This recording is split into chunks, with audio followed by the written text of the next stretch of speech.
What is going on, guys, and welcome back to the Star Wars Exchange. I'm your host, Ari, and as always, sitting here with my co-host, Mike. How are you going today, Michael? I'm doing amazing, Ari. I'm doing amazing. We're getting closer to Star Wars Celebration. That means Hell yeah. more news than we've gotten in a while. Well, actually, obviously we're sitting here doing something special, but yeah, I'm excited for Star Wars Celebration. It's coming up. Excited to be there, be with the vibe and stuff, meet you. So yeah, the clock is counting down now. So I'm waiting to get into that mode. But also I'm pumped to discuss what we're gonna talk about today. But Ari, how are you doing today?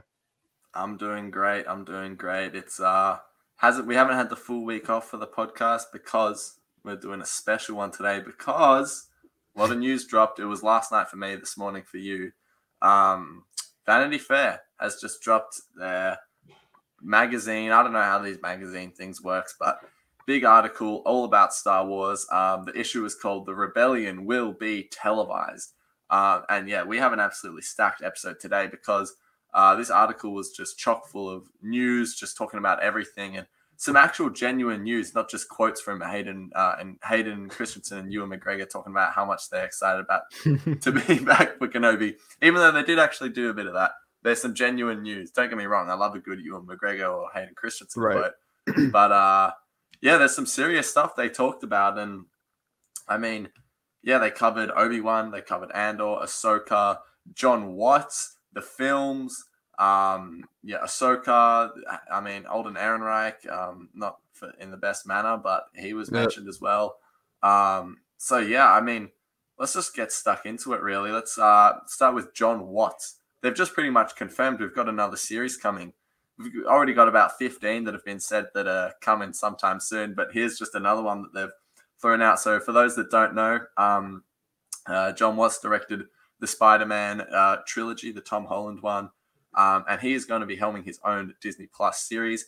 It takes place during the post-Return of the Jedi reconstruction that follows the fall of the Empire. So, around that Mandalorian timeline. And a casting notice is called for 4 children around 11 to 12 years old. Inside Lucasfilm, the show is being described as a galactic version of classic Amblin coming-of-age adventure films of the 80s. So, a lot to unpack here. Mike, what are your thoughts on this? What do you think of Jon Watts? Do you like the sound of this show? Is it pulling you in, or are you reluctant? What do you think? I'm very reluctant. While I did like Spider-Man Homecoming, I just I don't know, like it was just so weird to me how uninterested. I don't know, it might be controversial for me, but how uninteresting the entire new Spider-Man trilogy was for me. Like I really vibe with some of the movies. Like I still haven't even rewatched No Way Home just because I was like, okay, they did that, cool. I don't know. I don't know what it is about Jon Watts, but he seems very surface level in terms of his creative work. I'm just like, all right, cool, nothing too deep here. So the fact that he got a Star Wars series, I mean, and I think you reported on one of the rumors that had come out like a month ago or something, like maybe 3 weeks ago. Yeah, so you had come out and said something like that, but it's, I don't know. To put it bluntly, not interested. It's funny how Lucasfilm seems to be typecasting directors now. I mean, like, oh, we want like because the entire Spider-Man trilogy, or at least Homecoming, I know for a fact, Jon Watts based it off the American classic film of Breakfast Club, and that going for that 80s vibe. So it's like, oh, we want an 80s type inspired project, Star Wars project. Get Jon Watts up in here. So I don't know. It just seems like, oh, I don't know, not something that I'm particularly looking for, but I do like that it's standalone. I don't think it's gonna tie into. It's not. I don't think it has anything to do with the Mandoverse right now, but it's still taking place in that same era. But yeah, I hope it's just because Dave Filoni and Jon Favreau are not attached, as we know so far. So that's cool. Thank God. So no. Yeah, no, we've had our discussions about it, but. Yeah. I like that it sounds different. It sounds kind of kid centric. It's like, all right, cool. Maybe kids. It's, as you said, coming of age. That sounds interesting. Yeah, I'm not looking forward to it. I'm reluctant to it. If they say anything else about it, I'll maybe like reassess my original take. But right now, I'm like, I just can't help but be like, oh, gosh. But how are you feeling about this? Exciting. You posted the news today. Are you excited for this? Yeah. Well, first of all, I think I had the wrong mic connected at the start, so sorry if you guys just heard me cough. Thought my mic was muted. It was very rude. But yeah, I'm actually surprised to hear that you're not that excited for it, because I know that when the rumors were circulating about this, they were, addressing it as like a Stranger Things type thing. And I know you're a big Stranger Things man, so I'm surprised to hear that you're not pulled by the idea of that sort of coming of age type story. I know, crazy. It's just, like I said, I like the premise of the kids and coming of age, but I'm just not excited for Jon Watts. I'm just like, and I think the writer also did Homecoming with Jon Watts, and I'm just like, okay, I don't know. It's just, I don't. It's just something about Jon Watts that just doesn't interest me. It just seems very like we have a lot of creative people out there. Like I think Leslie Headland, which we'll talk about in a bit. I think that's a great choice. And especially you have Rian Johnson up in the mix, but Jon Watts, it just seems. You made a popular movie. We're gonna get you on board with Star Wars. I'm waiting for once Matt Reeves finishes up the Batman trilogy or whatever they're doing with that 5-episode saga. Who knows? Once he's finished with that, I'm just looking for Lucasfilm to be like, "Yo, Matt Reeves, what are you doing for the next 5 years?" So we could just tossle you around and let's get your film project. Let's not. I want to. They'll definitely get Matt. Mark my words. They'll get Matt Reeves in. Lucasfilm will literally get any popular director right now. They same Looper, Rian Johnson. It's just like, but Rian Johnson had barely had credits under his belt, I think. But yeah, I don't know. This just seems like a safe choice to me. It just seems like, yeah, let's just get all the popular directors in Hollywood right now to do a Star Wars project. Taika Waititi's another one, but I'm excited for Taika. I'm excited. Taika. I feel Taika is very different though, because he is when we actually talked about this last night. He is different. Jon Watts, to me, I agree with the Jon Watts thing. He seems like a very vanilla director. He doesn't really seem like he has a particular style. He sort of just does his thing. Whereas Taika, I think, is very what's the word? Niche. He has his very own unique style that you can pick up on quite easily. Oh yeah, for sure. I'm excited for Taika. I'm excited for Taika. Oh, definitely. And with the John and Dave stuff, I was half joking, half not, to be honest, because love Jon and Dave. Do not get me wrong. Mandalorian, great. Boba Fett, no. Anyway, but it's good to just see a project that they're not they don't have their hands all over, because I think I love that they have their own corner of Disney Plus, and that's great. But let's have some stuff that's not right around them, especially if it's going to be in that same Mandalorian era. It could be a few years, before or after. But yeah, anyway. But the premise of this show really excites me. Coming of age, I like a good coming of age story, and I don't think we necessarily have a lot of those. Am I wrong in saying that? I feel like, proper, like from kids to grown-ups. I mean, I guess we get that a lot. It just doesn't, the names that come to mind are like Ezra and Ahsoka, but I feel like those stories aren't really portrayed in like a coming of age style. But yeah, no, I am excited by the premise, but I agree. Jon Watts does seem like a vanilla choice, but who knows, remember Peyton Reed? I thought the exact same thing. And then he turned out to, the Mandalorian season finale, I thought was directed pretty damn well. So yeah, we'll see. Ari, I feel like Jon Favreau's going to find his way in the show, and it's a coming of age story, and somehow Grogu's going to end up growing up with these kids. So we'll see. Yeah. No, you're right. I mean, yeah, that's my take on it though. But I know there was a lot of news that came out about the films. Why don't you tell us about that? Yeah. So films. Okay, there's with the films, it's been kind of like, we're gonna get this next year. No, we're gonna get it next year, and we have all these trilogies coming out. So they kind of I read the entire article, and they kind of like just dropped it in the middle of nowhere, and they were like, okay, here's a quick update on the films, and it was a weird segue to it too, but here we go. Yeah. All right, so coming from the Lucasfilm film pipeline, so Kathleen Kennedy said that Lucasfilm has a roadmap for the live action films. It's not extensive as it once was, with before we got like episode 7, 8, and 9. And between those, it was like planned standalone films. Nothing like that right now. It's kind of vague, but they do have a roadmap, she says. All right. And then, as we were just talking about the awesome Taika Waititi, he's likely to come before, his movie's likely to come before Patty Jenkins' Rogue Squadron film. So that's major news, because we thought Rogue Squadron we're going to get like a year from now, I think, like 2023. Pretty much. I mean, Yeah, it was pretty clear that was never going to happen. They're not even close to. They're barely through pre-production, so it was yeah, never gonna there happen, and but Patty yeah. Jenkins just got like the movie Cleopatra with Gal Gadot that she'll be working Yeah. with again. So I don't think that it's just directors Yeah. come, they Star Wars ties them up, and then they just somehow end up in other studios. So that's Mhm. whatever. I'm not looking for the Rogue Squadron anyways. And then we also have another update. We have Kevin Feige's produced film. Kathleen Kennedy, when asked, she seems so bewildered, being like, "Oh, I forgot we even had that." But here it's her quote. She said, "I would love to see what movie he might come up with, but right now, no, there isn't anything specifically in terms of what's in store for that film in mind. If they have any like special plans for it, even though the writer of the Yeah. film and he wrote the multiverse film that just came out, he said that he was attached to the film and whatnot. And well, Kathleen, I guess he has more of an idea of what they're doing, and Kathleen doesn't, and it's Well, going to be another solo yeah. situation So where then she Kathleen's comes out here. in. Yeah, Yeah, she's out here saying no. I don't. Kevin Feige. I don't know if he's yeah, working on anything. right. But then there's that someone else going, well, yeah, I'm writing Kevin Feige's Star Wars movie right Right. now. So And truly bizarre that. But I and then mean, that's that's why she classic Lucasfilm. classic Lucasfilm, and that's why she comes in 6 weeks to when they're about to shoot and be like, "Oh, we're not on the same page. We got to reshoot the whole movie." Yep. But anyways, so we're gonna be talking about Solo a lot today. If you picked up on that theme, Yeah. finally, from the film talk, Ryan Johnson, remember him? Well, his trilogy has received an update, Who's that and guy? it's that guy. And apparently, his trilogy has been put on the back burner. It's been backburned, and Kathleen on that she had to say, Ryan has been unbelievably busy with Knives Out. Great movie, by the way. Check it out. And the deal that he made with Netflix for multiple movies. So it's just been backburned at the moment. There's nothing much to say than that, but it's still happening, I guess. But I don't, yeah, who knows? Who knows? Who knows when all this stuff might come out? Ari, first of all, the films I just gave you, which are you most excited for? And then second, which do you think any of these will ever eventually come out?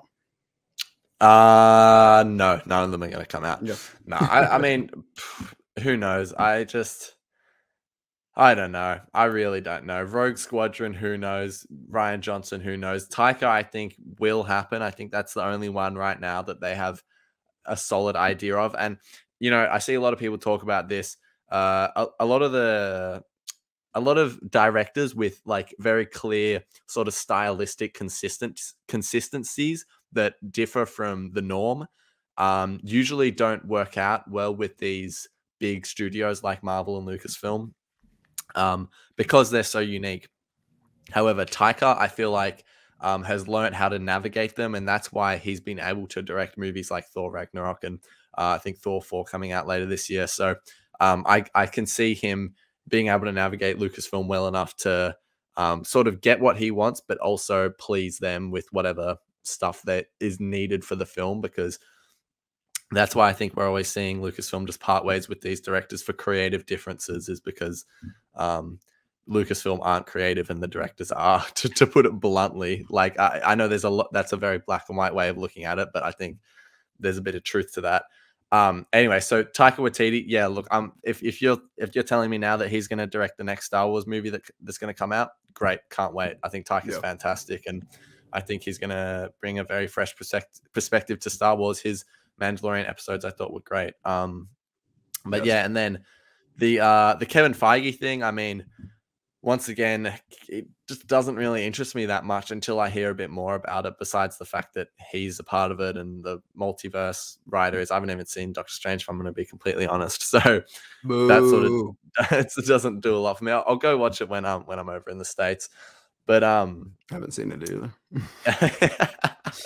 And then Ryan Johnson.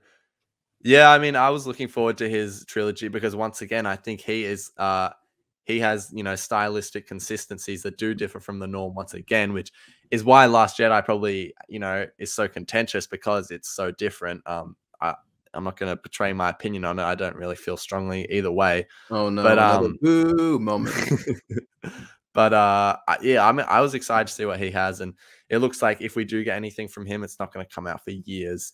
Because I feel like once Ryan does finish up with all this Knives Out stuff, they're going to be like, oh, well, it's too late. We've already, you know, once he becomes not busy, Lucasfilm will become busy. And then when they become not busy, Ryan Johnson will become busy. So I don't see it happening, but I hope it does. You know what's funny though? Mine and Mike's first ever podcast together, one of our first ever interactions together, was us talking about the Rian Johnson trilogy and how it was still happening. And this was about a year ago. So projects like this that just never get any work done on them, but they continually say, oh, they're still happening, they rarely follow through, I feel like, because it just takes too long and it just doesn't work out. So I want to see it, but I don't know. But how about you, Mike? What are your thoughts on all this, on this film news? I think, Lucasfilm, for the most part, in terms of the Disney Plus shows, they're doing a pretty good job in terms of, releasing stuff, relatively consistencies, but the films are just an absolute mess lately in terms of, creative differences, all this sort of nonsense. How are you feeling about it? With this, it's literally nonsense, and it feels like a train wreck. It just feels like we hit a wall, and everything is like, so it's a very long separated train, and everything is just barely hitting the wall. Like, oh, there goes another film. There goes another film to the wall. Crash, burn. Oh shoot, the bridge just went out. The whole train's on the floor. It's falling into the river, right? That's what I feel like literally the film slate is right now. And the stuff that did make it is all the cargo that we don't care about. It's empty boxes. It's, that type of story. Where's the milk on the train? Where's the products we need? No, instead we get empties. So I don't know. Rian Johnson trilogy, I'm very much looking forward to, but it's not gonna happen. I feel like it's just gonna silently die. I'm surprised she even commented on that, but I feel like she just had a meeting. Right, this is just speculation, by the way, but I just feel like she had a private meeting with Rian Johnson, and be like, "Look, I love you. You love me. We did amazing. We did amazing work together." She literally said working with Rian Johnson was a highlight of her career, just because the process with him was so easy. He was able to adapt. He worked well with the Lucasfilm people, ILM. He was up in ILM's business, up at Skywalker Sound, actually playing the role of director. It's like, and Kathleen Kennedy, she said he was like the best person to work with ever. So it's like, of course she wanted to work with him, and that's why she gave him a whole trilogy before his film even came out. It's like, that was easy compared to the last, with the Force Awakens mess they had to deal with, the Rogue One extensive reshoots they had to deal with. You were just stellar. Let's do a trilogy together. And it just feels like, oh shoot, oh, you see, Ryan, they didn't respond to the film like we thought they would, and now, you get it, right? So I just feel like they just talk privately. We're never gonna slander you. We're gonna keep saying that we're working on your trilogy, but you're a busy guy, so you eventually you could say that you were just too busy to do it. That's what I feel like they're gonna do. Because can I just say, you bring up a really good point, because The Last Jedi, I'm talking production, not like release and the critics here, but it was the only one of the 5 Disney movies to release that had a smooth production. Solo was an absolute mess. Rogue One, extensive reshoots. Force Awakens, was their first one. Rise of Skywalker, absolute mess once again. So that's a great point, and maybe that was a big factor in it. It's like, oh, Ryan, we actually, it actually worked out with you. Let's do a whole trilogy. Like, also announcing a whole trilogy like that is just so ambitious. Like, very ambitious. So that really hasn't worked out from this time. But it really, that move reminded me of the entire Last Jedi. It was just ballsy. Like, it was just like, wow, you would announce a whole trilogy before. Yeah. So I mean, I'm hopeful that it eventually come out, but I'm just losing hope every day, because you and I, like you said, we talked about it more than a year ago, and I talked about, and go listen to that episode, because I talked enough about how I feel about towards that trilogy, and I was talking about all the things I'm excited for and the prospects of it. That was like, because whenever I post about news about projects taking place inside the Skywalker saga, people will comment and be like, I'm so tired of the Skywalker saga. And it's like, then support projects like Rian Johnson. I felt like, say what you want about Last Jedi, but I felt like he actually tried to do something different, but yet there was similar beats there that felt like Star Wars, right? So at least for me. But like, it's just like, that's great. Like, he was trying to do something different. So it's like, why don't we get more people like that or like just set projects outside the Skywalker saga? Like, can I just say real quick, just to go on my Rian Johnson ramble? I think, just to preface this, Last Jedi, I don't feel strongly either way. I think it's okay. Like, I don't hate it. I don't love it. But I loved that what Mike is saying. They tried to be different. So just to echo what he's saying, like, yes, please bring directors on like Rian Johnson, because just watch, if he did something that was out like that I talked about this with my brother. If he would do projects that, you know, didn't involve legacy characters like Luke, Leia, all that. People wouldn't feel so strongly about like what's done with the character. And I know that was like a big critique of the film. So it's like, just let him play in his own little field. And I think he could make something really great. So yeah, it's a shame that these really creative people who like you can see across their body of work that they have, you know, this unique sort of style. It's just like, they just never seem to get the right run. Like they always seem to be making these like smaller indie films and stuff that give them the license to be creative like that. So it would be really nice to see Lucasfilm allow a creator like Rian Johnson to, you know, make his own trilogy, even though they let him do Last Jedi. It's just like, let him make his own trilogy, let him play around in his own corner of the galaxy.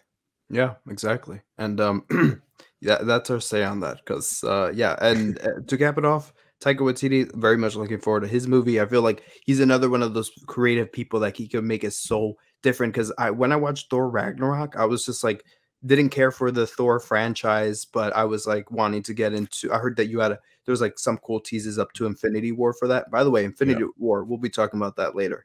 But it's like the movie's coming up and people are like, oh, you gotta watch this and this. So I'm like, oh, I want to see what the tease is. So I like bought the Blu-ray for it. And I was like, I've never cared for Thor. He was always, even in the Avengers movies, just never cared for him. Wow, made me fall in love with the character. And Taika Waititi delivered a freaking, like, just a fun, yet like very it's been a while since I watched it, but just at the end, it was like a memorable movie. Most of the MCU movies, Thor Ragnarok is one of the MCU movies that I've rewatched over like 3 times. Most MCU movies, I watch them once, the theater experience, great, I'm out. And I never watch them again.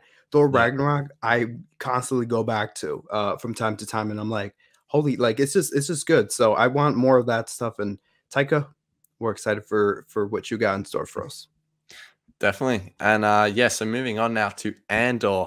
Got a fair bit of, some chunky details on this, some juicy details, I should say.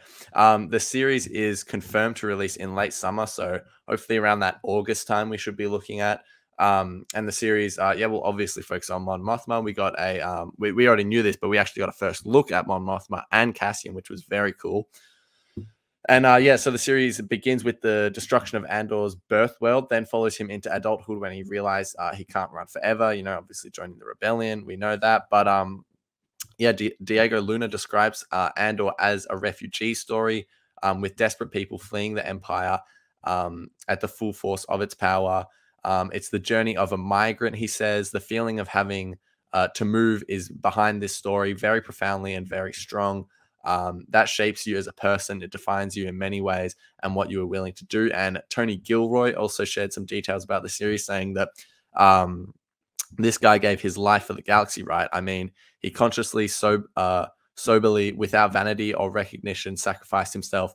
Who does that, he asks.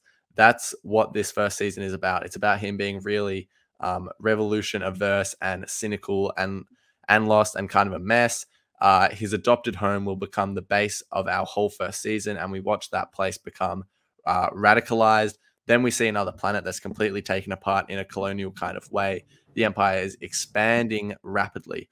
They're wiping out anybody who's in their way. So, wow, a lot of that was honestly my first time reading that. And I was reading that like, damn, this sounds so good. I'm so excited for Andor. But Mike, I know you couldn't be more hyped about it. What are your thoughts on all this? Singing all the right tunes to me. They're singing all the right tunes. I saw someone on Twitter say this, and I thought this was great.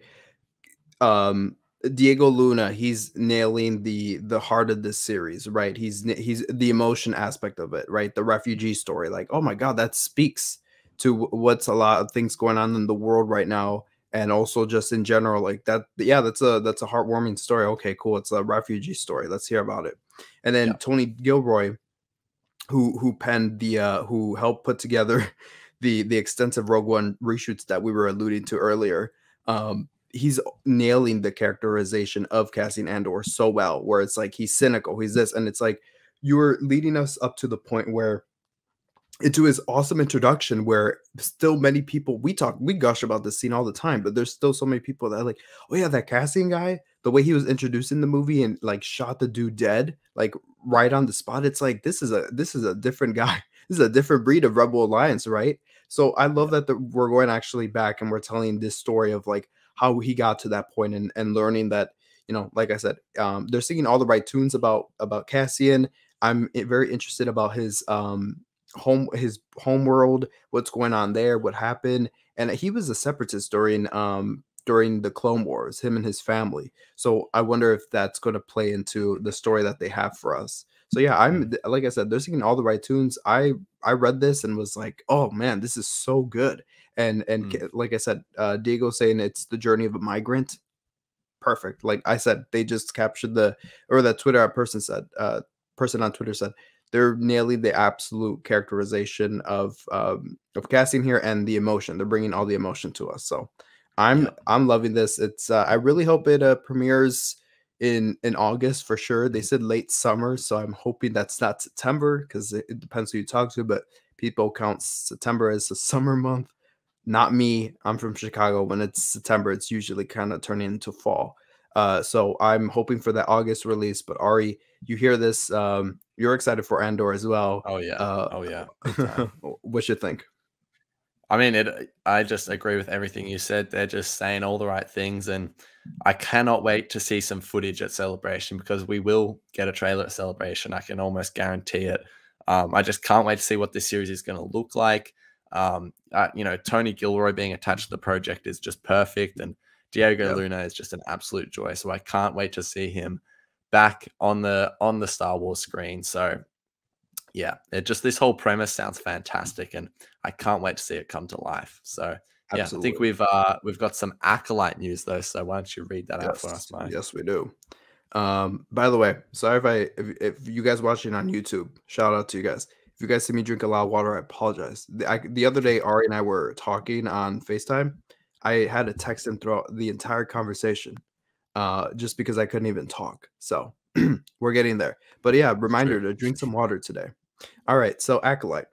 So lots of details here. All right, so let's get started. All right, so we know that the show right now is in its casting phase. Writing is almost complete. Takes place roughly 100 years before the Phantom Menace, and that's exciting because we have a timeline, and also Leslie Headland, who's the showrunner of the show, she had this to say: a lot of those characters haven't even been born yet. We're taking a look at the political and personal and spiritual things that came up in a time period that we don't know much about. My question when watching The Phantom Menace was always like, well, how did things get to this point? How did we get to a point where a Sith Lord can infiltrate the Senate and none of the Jedi pick up on it? Like, what went wrong? What are the scenarios that led us to this moment? Heelan describes The Acolyte as a mystery thriller set in a prosperous and seemingly peaceful era. And this is what she had to say about it. We actually use the term the Renaissance or the Age of Enlightenment. The Jedi uniforms are gold and white, and it's almost like they would never get dirty. They would never be out and about. The idea is that they could have these type of uniforms because that's how little they're getting into skirmishes. Ari, you hear this? Sounds like something we've read before. What do you think of all this? Yeah, my head immediately goes to, oh, okay. I can already feel some potential inconsistencies coming with the High Republic. I really hope that Leslie Headland and the writers of this series are fully aware of what the High Republic's doing and are in conversations with those authors, because if they don't know, the High Republic is freaking fantastic and talks about a lot of these similar things. And I really hope the timeline lines up so that the High Republic can lead into the Acolyte and it feels like a smooth transition instead of going from the High Republic Jedi and then next time we see them, in the way Headland's describing them. It would be quite strange. So it does sound good though. It's just like, oh, the Jedi, the Jedi, what am I saying? The Jedi uniforms are gold and white. It's like, well, they are in the High Republic. I don't know. It just feels weird that she didn't mention the High Republic in this. Can I mention something? Actually, if you read the article to everyone, she actually I didn't include this in the show notes, just because it didn't. It was just like, all right, past moment. But let me clarify something for you. Okay, so in the article it says talks about her dog and cat who peek in curiously from the background of Zoom conversations are certainly okay. So, okay, so something about High Republic era. Okay, okay, so let me actually. I guess the dog and cat are very relevant here, but anyways. They're certainly steeped in the concept of the galaxy's High Republic era, she says, but casual Star Wars fans who haven't been following the recent novels and comics might still be unaware. And that was talking about, I guess, the timeline of stuff, about the timeline of like High Republic. And yeah, there's no, but okay, so she did mention it. Yeah. So she did mention it, but there was no quote here. It was just like the article. It was like just, yeah, he was writing it from, you know, detailing the events, but she did mention at least the High Republic. So yeah, just to clarify. The thing that got me thinking was her saying it's almost like they would never get dirty, as in the Jedi robes. It's like they just sit in the temple, and I feel like that doesn't correctly line up with the High Republic Jedi from the books, because like they're out and about, they're saving the galaxy, fighting the Nihil, fighting the Drengir.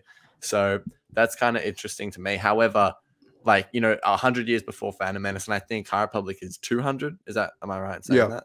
So there's still a lot of time to be said there. I just am hoping when we get to the end of the High Republic and the Acolyte starting up, it's a smooth transition. It doesn't feel like, how did the Jedi just go from here to here in like 50 years? You know, obviously 50 years is a long amount of time, but I just hope they sort of have that covered. And you know, the reason I don't have faith is because showrunners, show writers for Star Wars tend to not care that much about the books. I think some do, some don't. It's like you look at someone like J.J. Abrams, could not care less about being consistent with, like, you know, the expanded universe. Dave Filoni, as much as we all love him, probably couldn't care less either.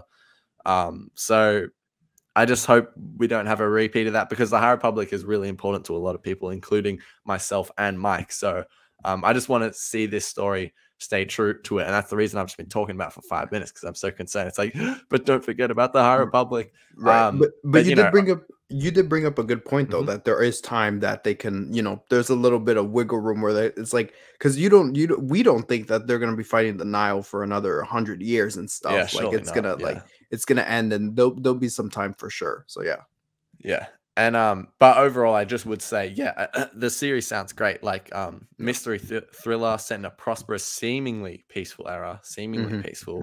That interests me, but I'm excited. This sounds fantastic. She's definitely saying the right sort of stuff here, similar to Andor. I'm just have that slight concern about the High Republic stuff. But how about you? How are you feeling about Acolyte? Yeah, I'm excited. I'm very much looking forward to Andor, but I've always been very excited for the Acolyte, just because, again, it seems something different than what we were dealing with, just Skywalker saga stuff. Like when the High Republic came around, I was like, yes, finally, outside the Skywalker saga, like finally. So this is same reaction that I had. I was like, yes, like give us that. And yeah, I did like that she gave us roughly 100 years. I did like that she did mention that you know, that the High Republic, she had mentioned that there are novels out there, there are comics, so that's cool. They exist. So you know what? As long as she says that, I think we'll be okay. But yeah, I definitely think here the author, if not her, then the authors will be stepping up to making sure that and love the authors. You know, we got to speak to Daniel Jose Older, and he was just great. Like, exactly. But I feel like these authors, High Republic. We love High Republic. But you know, I feel like the authors would just, like, if not her and her team, I feel like they would step up and make sure we have a close like we just have cohesion, because they love these characters as much as we do, obviously. So I feel like if not her, then it would definitely be coming from the writers. But yeah, the series could do a lot. It could it's going to be introducing back kind of like the dark side back into things. The Drengir were kind of dancing around with the dark side, but I think here we're gonna get like actual like Sith wannabes, and you never know, Darth Plagueis could be hanging out in the background, and they could touch something on that. Although I kind of want them to just stay away from Palpatine and all that stuff. I kind of just want it to be its own thing for now. Have you not got enough Palpatine? Just about. You know how it goes. Oh geez, but yeah, but you guys, everyone watching, everyone listening, let us know your thoughts on this show. I'm very interested in what you guys have to say. You know, we're all different Star Wars fans, so we all come from different things we love and stuff. So let us know in the YouTube comments down below what you guys think. Let's make that the discussion today. What do you guys think about the Acolyte? Let us know. Yep, 100%. Yeah. So on to Ahsoka. I guess we've got not as much news. Everything from here is sort of just little tidbits, but the article did address Rosario's slip up of accidentally confirming Hayden's attachment to the series, and she said, "I just posted Sky Guy. They know. See you soon, Snips." I looked in my email, and Styles was like, "You might want to take that down." I'm like, "Man, I can't be trusted," which clearly she can't be because that's a big slip up and major. Once again, they're all but confirming that Hayden is involved in this series, which is great. But yeah, sorry, can you read out the Dave quote? I need to clear my throat. Yeah, go for it. All right. And I'm the one losing my voice. Now it's Ari. Okay, so this series, they confirmed it will be releasing in 2023. And then Dave said on the series, Ahsoka is a continuous story. It is definitely driving toward a go, in my mind, as opposed to being little singular adventures. That's what I want. That's what I want the character to be doing. And I think that's what fans want now. They have such a relationship with her. I've only recently started to understand that all those kids that watch Clone Wars are now a lot older. They're very excited about all the things they grew up with, as they should be. So, yeah, we get that info. I mean, yeah, not a lot to go here, but they did confirm a 2023 release date. The series just went in front of cameras like a week ago. That's exciting. Rosario Dawson, in the article, I found it funny because they said Lucasfilm, not even at the photo shoot, would comment about about what happened with the Rosario Dawson incident. Like, is Hayden involved? And they just wouldn't comment. So we know come on, Hayden's is gonna be in the series. And what I love about this photo shoot is that I was like, you had Ahsoka and Vader there together, and they just didn't link them up together. They're probably do not include them in any shots to Annie, who took all the pictures. They're probably like, Hayden, stand on that side of the room. Rosario, that side. Do not come onto each other's halves. Like, right. They just did not want pictures like that going out because they'll save it for like promo for the series or whatever, or flashbacks or whatnot. But yeah, what do we think about this? I think it's just, once again, I've never, not never, but in recent days, it hasn't been like, oh, Star Wars news comes out, it's great. But honestly, pretty much all this stuff outside of what we're going to talk about soon is all very, very good. Like, I'm reading Acolyte, Andor, man, this sounds fantastic. So it's just, once again, Dave, I think, in Filoni we trust. I couldn't trust Dave Filoni anymore to, handle the Ahsoka character well. I do have what would I say? I guess preservations, but for the series, like, I don't want it's very touchy because obviously favorite character is Ezra, and I'm like, what are they doing with that? Is that what's going to happen in this series? The continuation of Rebels? Like, why is the series called Ahsoka if it's about saving Ezra and Thrawn? Like, I don't know. I trust Dave to get it done, but is what it is. How are you feeling about it? Yeah, Kathleen Kennedy, one of the things that she was saying in the article was kind of like touting, hey, our films may be in shambles, we do have a huge planned story event with the Mandoverse. And I just feel like kind of my excitement for the Ahsoka, I think we both said it, our excitement for like future live action shows, at least set in the Mandoverse, we're like, just because of how Book of Boba Fett left us off. And I mean, Ahsoka, I really wanted it. I mean, it could still be this way, but the way Dave Filoni said, it was like, what was it in the quote? He said, it's driving towards a go. Well, I like that, and I know he could probably handle that well. Because I think Clone Wars, you never felt like, oh, we're gonna connect this right to Revenge of the Sith. He never, it was never forced like that. It was in his way and in his doing. So I have faith in that. It's not just like, let's hit points A, B, and C, so we could just tell the story and get it over with. I feel like he takes his time with the story and stuff like that, and I do hope it's just a little more. And I do have faith that it's gonna be a little more than just like, let's just tell the events and move on. I really hope we dive into Ahsoka's character. And I totally forgot about the Ezra and Thrawn thing. It was brought up in the article, but it was just only rumors at that point. But yeah, I'm excited to see Thrawn back or in the live action screen. That's gonna be awesome. But Ezra, I'm just like, keep Ezra and Sabine out of here. Like, you guys can totally definitely do a Rebel sequel in animation. Like, that's cool. If you want to just do the Mando stuff, then do it. Just do it. In live action, do it in the Ahsoka series if you want to continue further the point. But leave Ezra and Sabine out of here. Or if you just want to have him in for like an episode and kind of like set up the Rebel sequel or something, like maybe just like a post-credit scene with Ezra, great. That's probably not the case at all, but I'm kind of getting antsy about that just because I do not want to see that. But anyways, yeah, I'm excited about the Ahsoka series and Filoni I trust, I guess, and all that ramble. Yeah. So these days, Ari, these days it's just sometimes it's like we're spitting up in the air. So I'm very cautious at what I say I'm not excited about and what I am excited about. So I'll just say I'm looking forward to the Ahsoka series. Yeah. So there we go. Definitely. And well, Mando and Kenobi, we didn't get a lot. Kenobi wise, really nothing, just behind the scenes pics, which go check those out. The pictures were pretty damn cool. But then Mandalorian, they just said the season will drop late 22, early 2023, what we expected. I kind of hope I don't want to book a Boba situation where they're like December 2022 and then it drops like 2 days before New Year's. It's like, just put it in January next year. Like, that's fine. But I mean, yeah, nothing really new there. However, one of the biggest stories of the day, the controversy with Alden Ehrenreich. Mike, why don't you tell us about that? All right. Who knew Solo would end up in controversial waters once again? All right. Yeah. So, so it seemed like we were just in front of we were just doing a tell-all rather than feeling like a extensive profile of Star Wars that Vanity Fair did. It just seemed like it just felt like a town hall meeting with just naming everything. Like, you had a question about that, well, we'll answer it somehow.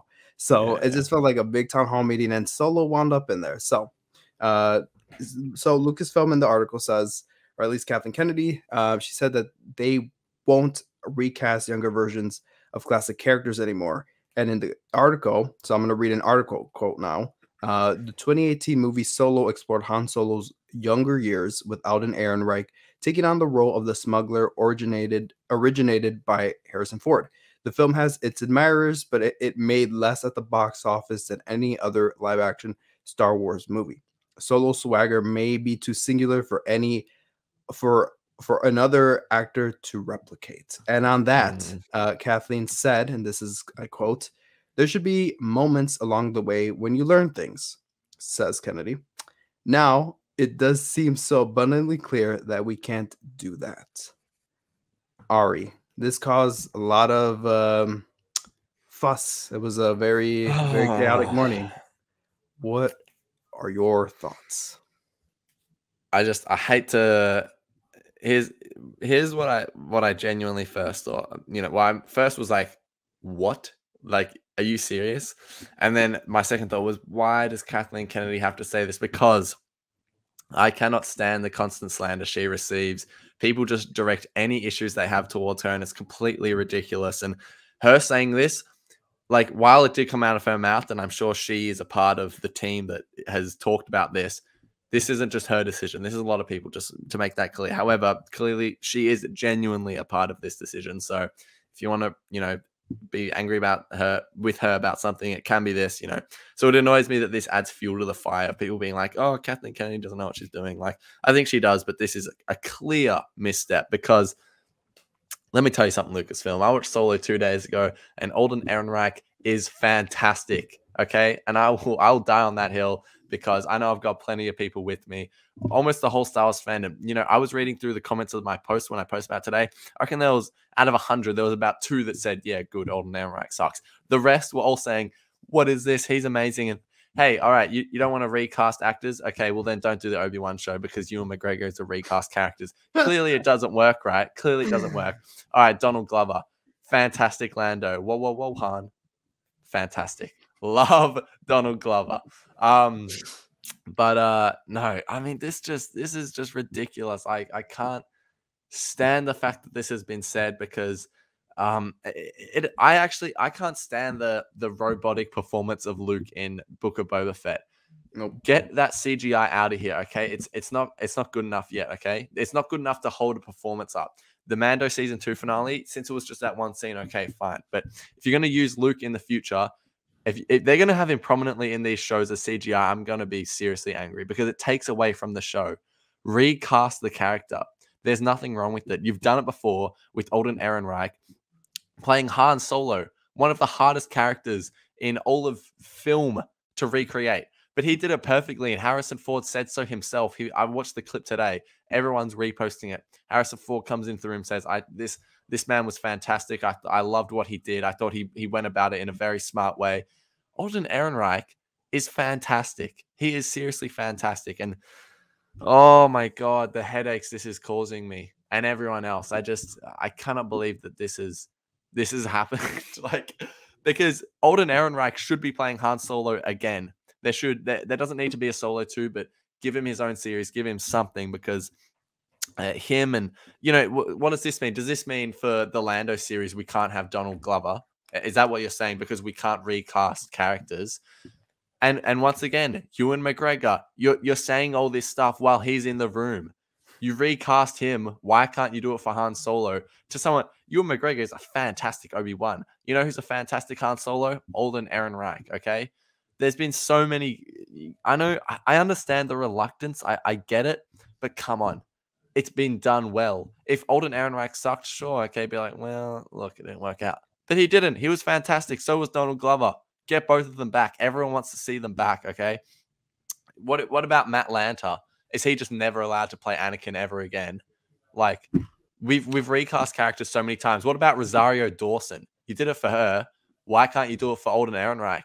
I love Rosario, but Alden was about, recreated the character, I think, a lot better than Rosario did. So I'm honestly outraged, but I don't think I've ever been so furious at Lucasfilm for something, because it actually feels really disrespectful to Alden Ehrenreich. This man has put in the performance of a lifetime. Performance of a lifetime. It was fantastic. Oh my God, Mike, you need to, get me off this rant. You talk now, but Jesus Christ. So I think this is ridiculous.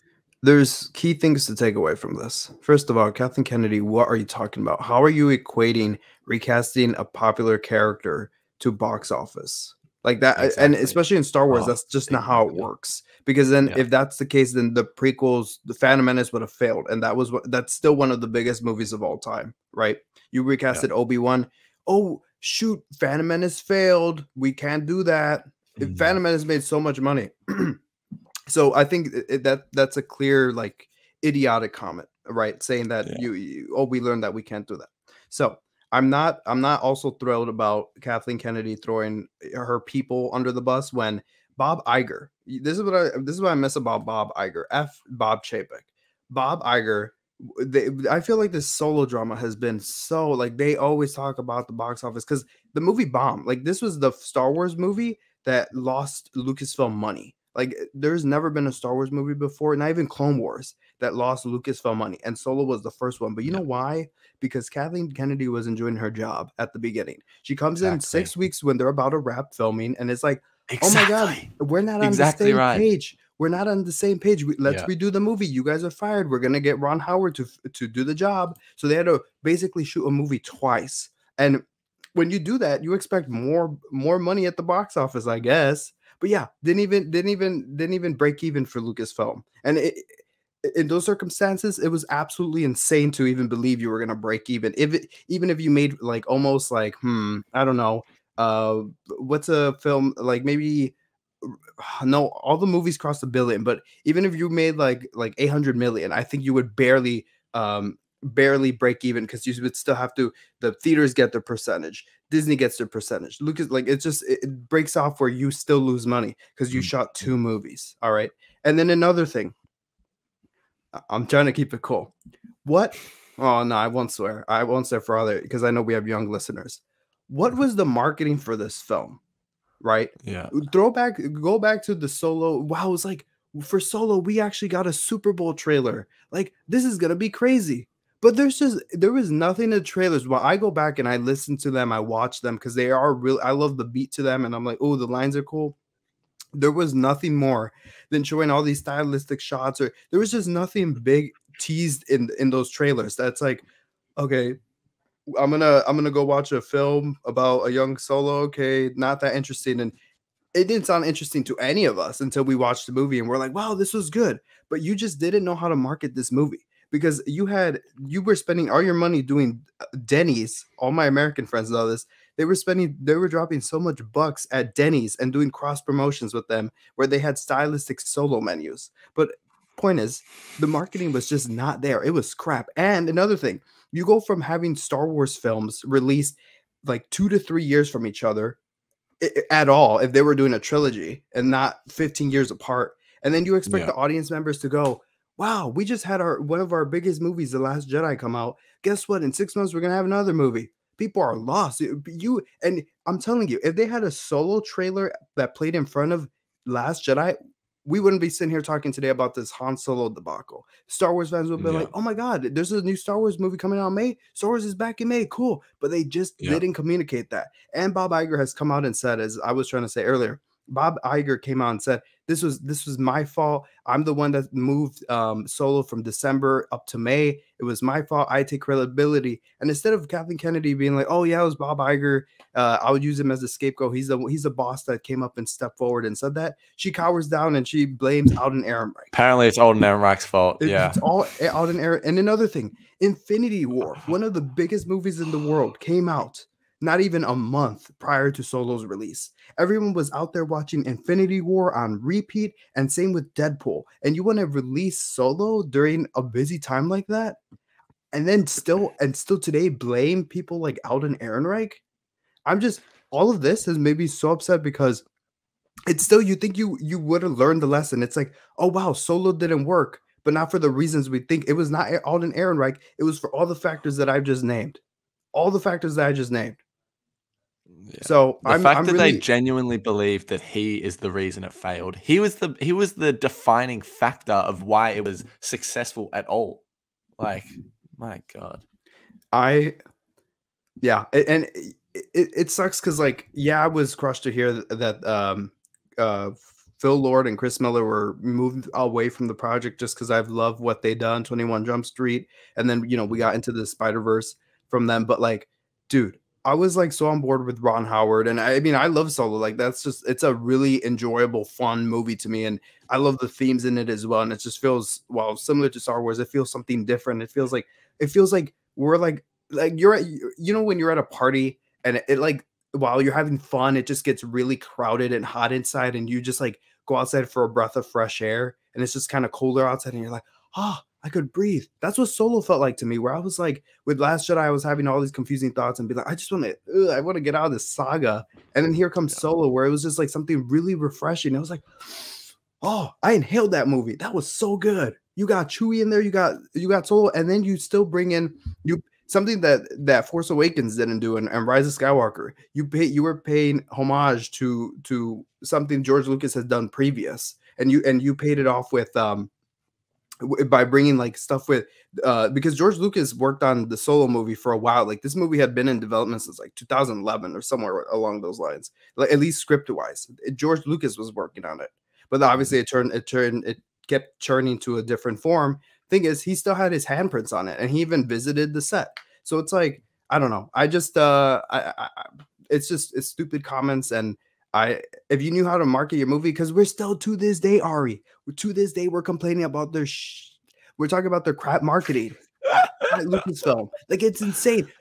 Today, why are we getting this Vanity Fair stuff a week from Kenobi? All our attention should be on Kenobi, not the future. And a week from Celebration. Yeah. And a week from Celebration. Why is this all this news cuddled together, and it just gets lost, where you were even like, I don't even know what to cover first. I'm like, well, me either, because they just released it all at once instead of maybe us getting this 2 months ago.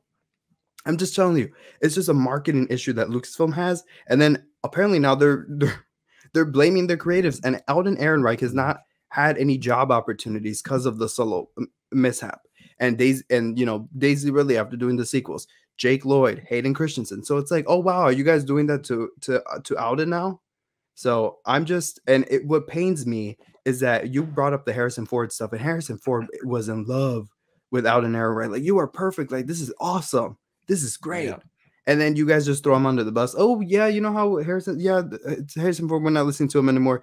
Throw Alden under the bus. Oh, and you guys like the Childish Gambino as Lando? Throw him under the bus as well. Stupid comments. Stupid Ridiculous. comments. Today. I just like I said it before, but just to like the fact that you think Alden Ehrenreich is the reason this film failed financially. Critically, it wasn't like, you know, the most successful, like critically acclaimed movie, but it was well written about, no doubt. Man, Alden Ehrenreich was, you know, one of the top 3 things about this film. So to just shift the blame to him is just honestly ridiculous. It's so far off the mark. And while, yeah, no, Kathleen said this, and she, you know, clearly she thinks that it's not just her. Don't go just after her, but you know, don't go after anyone, honestly. But if you want to talk about it, but don't go after anyone about this. Right. But man, it's just, they're so far off the mark. It's not even funny. Like, right. Alden Ehrenreich is fantastic, and I think that's just what we're trying to say. And if the Solo movie didn't work for you, cool. But the thing we're talking about here is not critic ratings and fan perception. We're just talking about box office and the public reception. Because you obviously, if there's a Star Wars fan, even Rogue Squadron, me and Ari are in those seats, right? Yeah, but what about the public? You did nothing to them. Like when I went to go see Last Jedi with all my friends and cousins who fall in the general audience range, they were all like, "Oh, cool, yeah, I heard a new Star Wars movie's out." When Solo came out, no one knew. None of the general public knew. So again, back to that marketing. You spoke to the Star Wars fans, but you just didn't communicate that with the rest of the world. And again, Bob Iger was the one that took fault at it. Like, yeah, that was my fault. That was my kerfuffle. I'm the one that messed that up. Shouldn't have moved it. Good on him for saying that as well. And good on him for saying that. And guess what happened? Kathleen Kennedy, instead of like, oh, also maybe taking some of the blame, being like, no, I should tell Bob Iger no. It's like, let's blame that we recast it and it was Alden Ehrenreich's fault. And as you said, I don't like, why don't they just recast? I don't care. Like from Book of Boba Fett Gallery, the dude looked like Mark Hamill. Like and they don't need to even look like them. Exactly. But it's like what I loved about what Lucasfilm did with Solo was that everyone was like, get Hans and Gruber. He played a young Harrison Ford in like some movie. I think it was in a Blade Runner. He played him in Blade, or no, I think it was another movie. I forgot what it's called. Matilda something. I don't know, whatever. Not film buff. But the point is, you had Hans and Gruber, who was like this Harrison Ford impressionist, and you've probably seen his YouTube videos, but Lucasfilm was like, no, we don't want an impressionist. We want someone that can act. And they got Alden Ehrenreich. And it's just, it feels like another Jake Lloyd situation that they're doing here. But anyways, I just hope Alden sees all the love that he's getting on Twitter, and hopefully Lucasfilm sees all the comments that they're getting on Twitter and social media and rethink on that. Because if they suddenly silently canceled the Lando series and they're no longer gonna pursue anything with, you know, Ari, when hashtag make Solo 2 happens again, I'm going all out for that. Same. And you should too. Everyone listening. We all should too. Let's make some noise, because I'm not having that. Like, if you just came out and said, we're not going to pursue that because of this and that, people didn't seem interested. Okay, let's go back to the drawing board and think. But no, it's just they threw Alden right under the bus, and that wasn't right. And that's my spill on it. I'm with you. Make sure you get, like, don't go after anyone. If you want to respond to this, just get, spread the love for Alden Ehrenreich, because spread the love. Make Solo 2 happen. That's the best way to respond to things like this. Is clearly a very talented young man is being underappreciated and a little bit disrespected. So let's go get behind him and make sure he feels the love. So that's pretty much everything, though. I think that just about wraps up the episode. We really covered a lot today, but Yes, we did cover a lot. And you know who else is covering a lot? Us too. Make sure you subscribe. Make sure you listen to everything that we've put out so far. and everything we will put out in the coming week. Ari and I will be meeting at Star Wars Celebration in a week's time. So it's going to be fun. We're going to be covering the event. We'll do a little video beforehand just to kind of talk about the event and what we're doing and what we plan to do. So make sure to listen, because we were both invited as media. So we'll be both covering the event extensively. So also, if you want to see up close footage, make sure you follow the SW Exchange. That's our Instagram page. And Ari, if they want to see more of Celebration, where can they find you? Make sure you are following me on Instagram at @Stars_exchange. And of course, Michael saying a sec, but all _stars. Make sure you are following both of us, because we have so much Celebration stuff. We're both going. We're going to be there together. By the time you're listening to this, it'll be less than a week until me and Mike finally meet up in person. I'm sure we'll be posting all over the Instagrams about it. So tune in. So much coming. This is just the beginning. I am so excited for Celebration, Mike. I cannot wait. It's going to be the best. Flying out to LA in less than a week of the time of recording this. So it's going to be insane. But Mike, I just said it. But where can they find you? You guys can follow me at all_Star Wars on Instagram and Twitter. And listen, if you're listening on Apple, leave a review. 5 stars, please. And if you're listening on Spotify, rate us to whatever the rating system is. You know me, I don't know my Spotify all that well. Also, if you're listening on YouTube, comment below. What did you think of today's show? Let us know what your thoughts are. What are your thoughts on Alden Ehrenreich getting all that slander? What are your thoughts on the Ahsoka show? What Dave Filoni's saying? Are you worried? Are you scared? Let us know what your thoughts are. Let us know in the comment section, and make sure you subscribe to the channel, like videos, because we're going to be going live a couple times during Celebration, so you don't want to miss out on that. But not just Celebration, Obi-Wan as well. Obi-Wan. Listen, a lot of you guys were here for our coverage of Book of Boba Fett. Stay with us while we cover Obi-Wan, because bigger and better for Obi-Wan. Bigger and better. So, and we'll be doing a live show together. So that's gonna be cool. So make sure in person. So that's gonna be very different for us. But yeah, exactly. But yeah, make sure to subscribe, do all that, and follow us at our Instagrams and Twitters. And for the Star Wars Exchange, I'm Mike. That's Ari. Until next time, may the Force be with you. Adios. See you later.